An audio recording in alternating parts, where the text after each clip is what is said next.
Hey y'all, it's Sunshine. It's going to be kind of a long video, so hang in there with me. I'll try to cover this fast. My knitting machine needed a table, so I went to Walmart, got this cheap end table at Walmart, less than 15 bucks, because I didn't care what I would do to it, whether I used my clamps, whether I used screws, whatever. I didn't care. This table could get damaged. It's okay.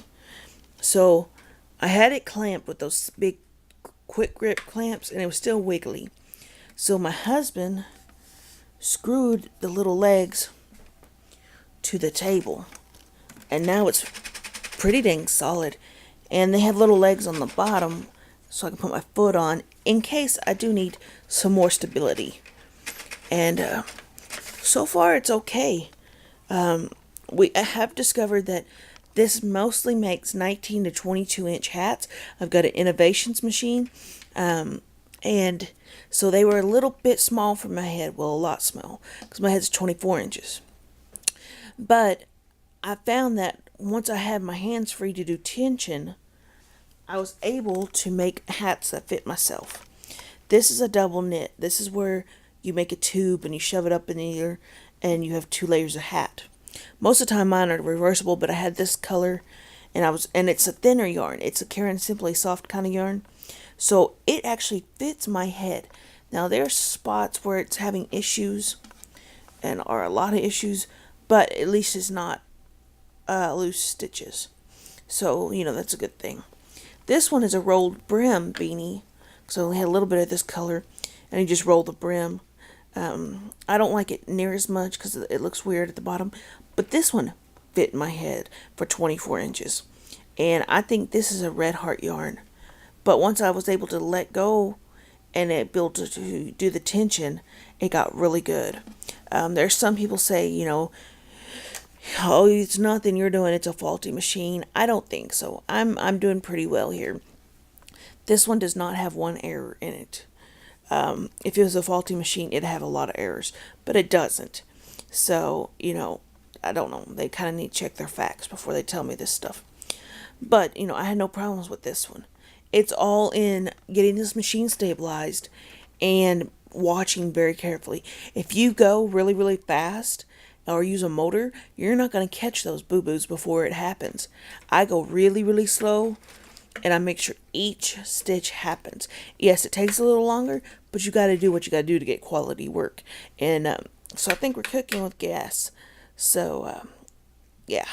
Okay, the other thing I did is I went ahead and got sketchbooks at Hobby Lobby.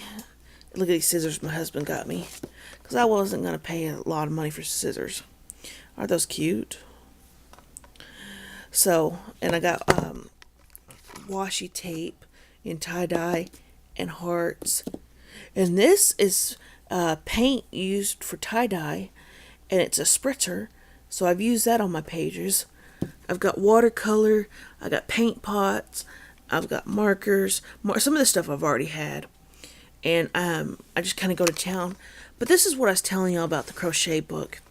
A lot of this looks junior, amateurish, but this is what I have, so whatever. This is it just says I love crochet. But here's what I was telling y'all about.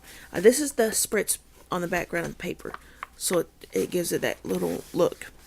But this is a variegated yarn that I loved, that one I did the poncho in, so I taped it down and wrote the information about it, so that way I know, hey, you know what, I really like that poncho and that yarn.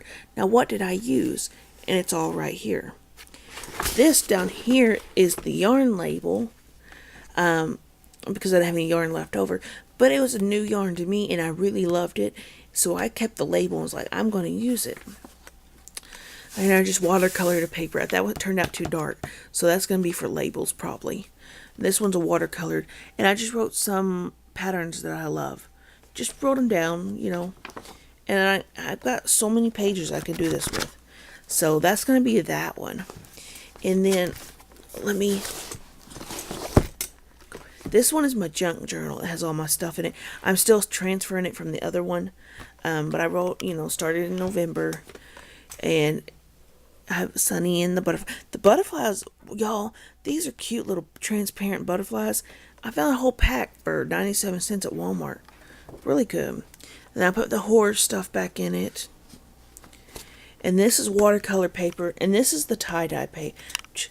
But I put Tougher Than the Rest lyrics for my favorite song.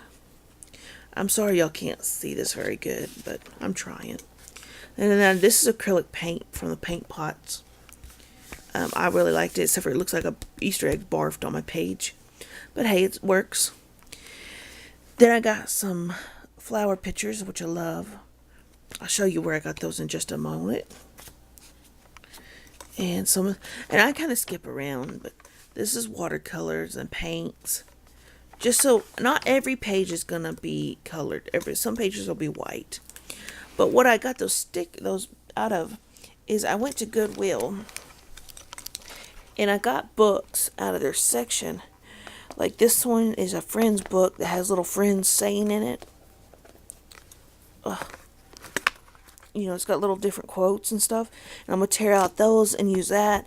And I know you're not supposed to cut up books, but this is okay. For as cheap as I got them, it's okay.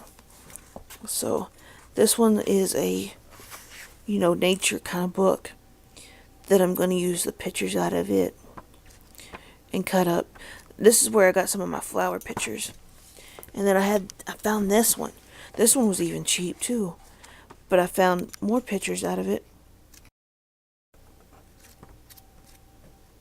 So, anyway, you can kind of use whatever. I'm still trying desperately to find an old medical journal or dictionary that has the medical pages in it.